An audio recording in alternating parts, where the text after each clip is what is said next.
You give him credit for too much cleverness. My impression was that he's just another blundering American. What do you do if it's 1920, the world has changed, and you don't want to be a nation of blundering Americans?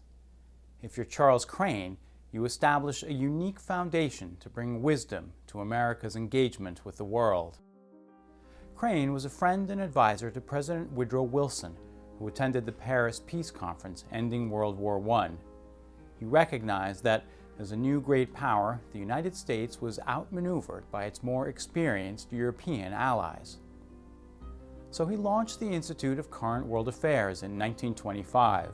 Since then, ICWA has awarded fellowships to emerging experts in foreign affairs, enabling them to travel and learn, free of ties to government or business, to become a living endowment of wisdom, expertise, and detached judgment.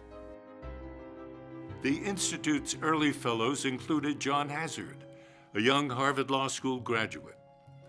In 1934, the Institute sent him to study law in the Soviet Union.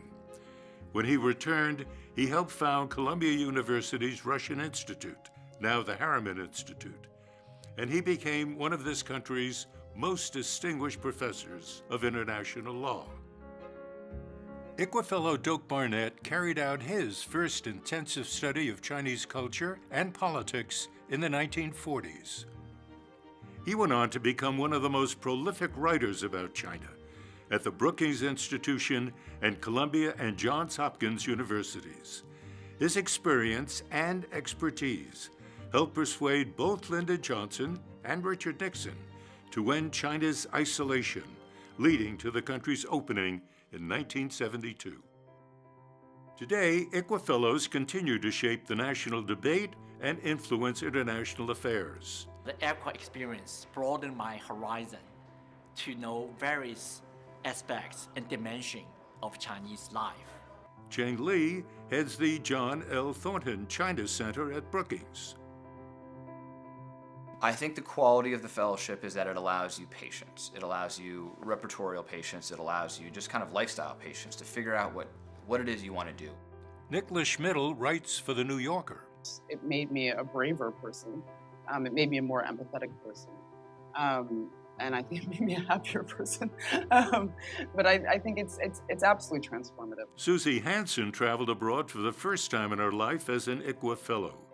Her time in Turkey formed the basis for her book, Notes on a Foreign Country, which forcefully returns to Charles Crane's concern that America's knowledge of a changing world is falling behind. She was a finalist for the Pulitzer Prize.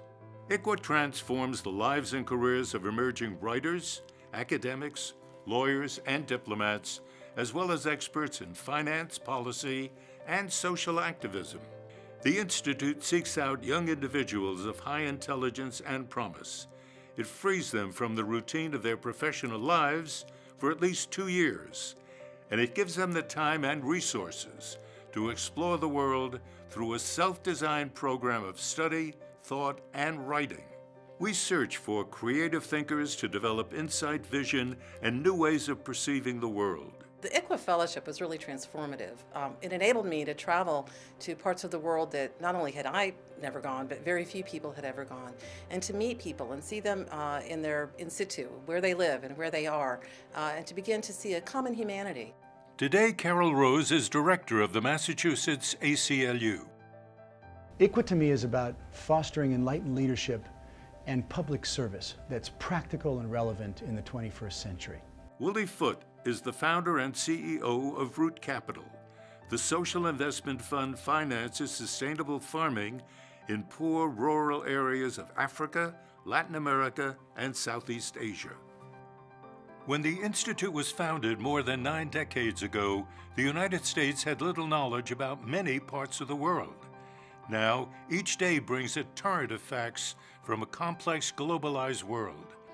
But the resulting sea of information hardly makes us more informed, let alone better thinkers or more enlightened actors. That's why the ICWA Fellowship is just as valuable as when it was conceived.